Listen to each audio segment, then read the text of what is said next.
Hello' friends, আকৌ এটা নতুন ভিডিঅ'লৈ আপোনালোকক পুনৰবাৰ স্বাগতম জনাইছোঁ। আজি মই লৈ আহিছোঁ ইডলিৰ এটা ৰেচিপি। আশা কৰোঁ ভিডিঅ'টো শেষলৈকে চাব। আহকচোন এতিয়া ৰেচিপিটো আৰম্ভ কৰোঁ। ইডলি বনাবলৈ মই ইয়াত 2 কাপ চুজি লৈছোঁ আৰু সেই একেটা কাপেৰে আধা কাপ পিঠাগুড়ি লৈছোঁ, আধা কাপ শুকান নাৰিকলৰ গুড়ি লৈছোঁ আৰু সমান জোখত চেনি লৈছোঁ। এতিয়া এই আটাইখিনি মই ভালদৰে মিক্স কৰি ল'ম।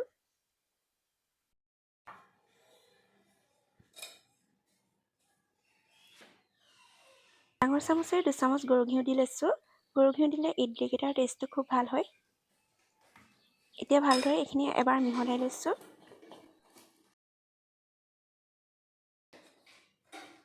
আটাইখিনি ভালদৰে মিহলাই লোৱা হৈ গ'ল। এতিয়া ইয়াত মই 200 গ্ৰামৰ আমুল তাজাৰ পেকেট এটা লৈছোঁ। এতিয়া গাখীৰখিনি অলপ অলপকৈ দি মিক্স কৰি ল'ম। গাখীৰখিনি গোটেইখিনি মই একেবাৰতে দি দিয়া নাই, আকৌ দৰকাৰ হ'লে দি ল'ম। এতিয়া এইখিনি ভালদৰে মিহলাই লৈছোঁ।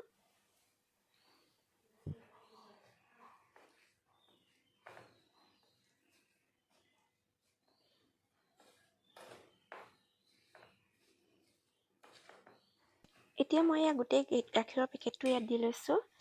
আপোনালোকে গাখীৰৰ সলনি অকল পানীও দিব পাৰে, কিন্তু গাখীৰ দিলে বেছি ভাল হয় খাবলৈ।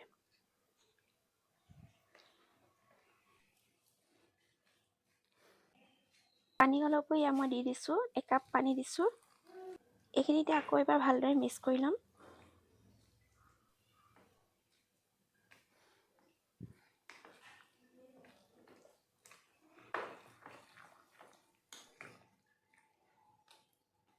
পানী ইয়াত আৰু অলপ দি লৈছোঁ। এইখিনি ভালদৰে মিহলাই ল'ব লাগিব।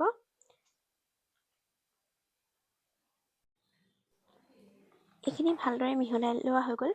এতিয়া ঢাকনিখন লগাই প্ৰায় 1 ঘণ্টামানৰ কাৰণে ৰাখি থ'ম।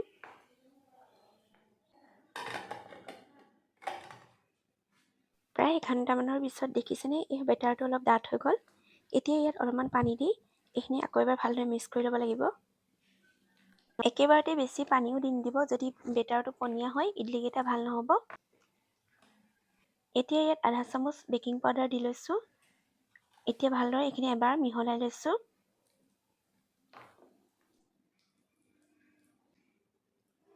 বেটাৰটো ইমানটো জোখতে ৰাখিব।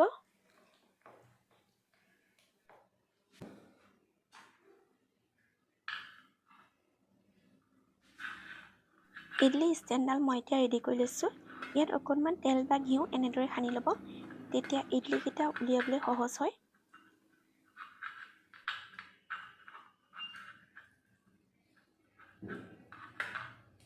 গোটেই ষ্টেণ্ডডালত মই এনেদৰে ঘি সানি ল'লোঁ আৰু এয়া এচামুচকৈ এতিয়া দি যাম।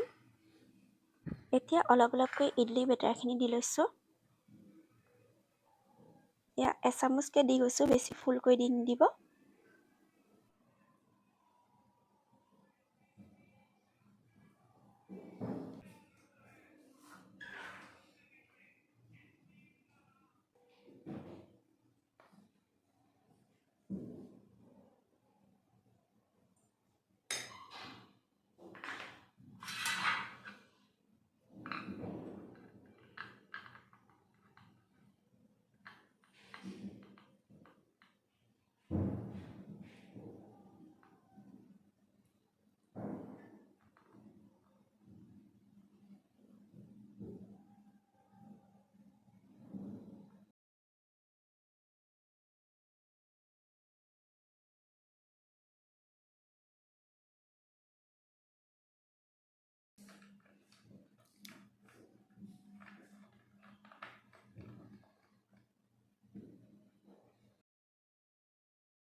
আৰু এয়া গোটেই বেটাৰখিনি দি লোৱা হৈ গ'ল।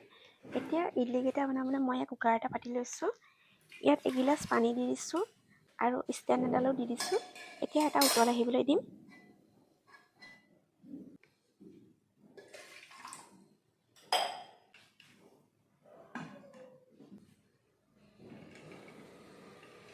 এতিয়া পানীখিনি উতল আহিছে। এতিয়া ষ্টেণ্ডডাল ইয়াতে ভৰাই লৈছোঁ আৰু ঢাকনিখন লগাই 10 মিনিটৰ কাৰণে ৰাখি দিম।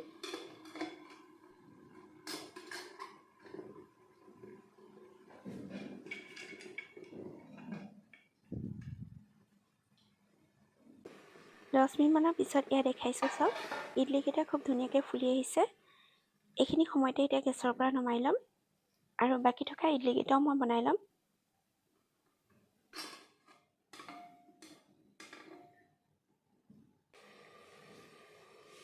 আৰু এয়া বাকী থকা ইডলিকেইটাও এয়া কুকাৰতে দি লৈছোঁ।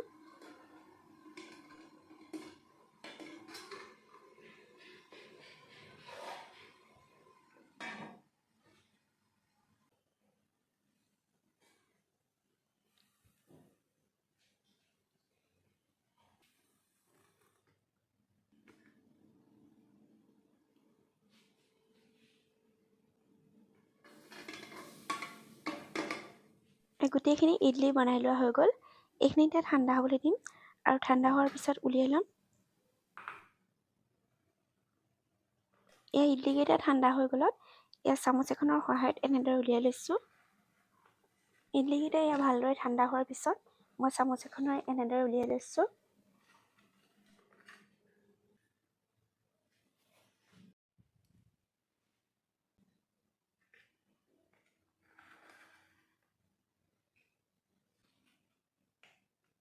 এয়া মই ষ্টেণ্ডডালৰ পৰা গোটেই ইডলিখিনি উলিয়াই ল'লোঁ। মোৰ ইমানখিনি বেটাৰত 22টা ইডলি হ'ল আৰু এয়া এটা ইডলি দেখাই দিছোঁ চাওক কিমান ধুনীয়াকৈ এয়া ফুলি গৈছে আৰু তলফালে জালি জালি হৈ গৈছে ধুনীয়াকৈ। আজিৰ এই ইডলিৰ ৰেচিপিটো চাই কেনেকুৱা পালে কমেণ্ট কৰি জনাবলৈ নাপাহৰিব আৰু ভিডিঅ'টো চাই যদি ভাল লাগিল লাইক কৰি দিব আৰু যিসকল মোৰ চেনেল নতুনকৈ আহিছে প্লিজ চেনেলটো ছাবস্ক্ৰাইব কৰি দিবলৈ নাপাহৰিব। আকৌ এটা নতুন ভিডিঅ'ৰ সৈতে পুনৰ লগ পাম। আজিলৈ আহোঁ, বাই বাই।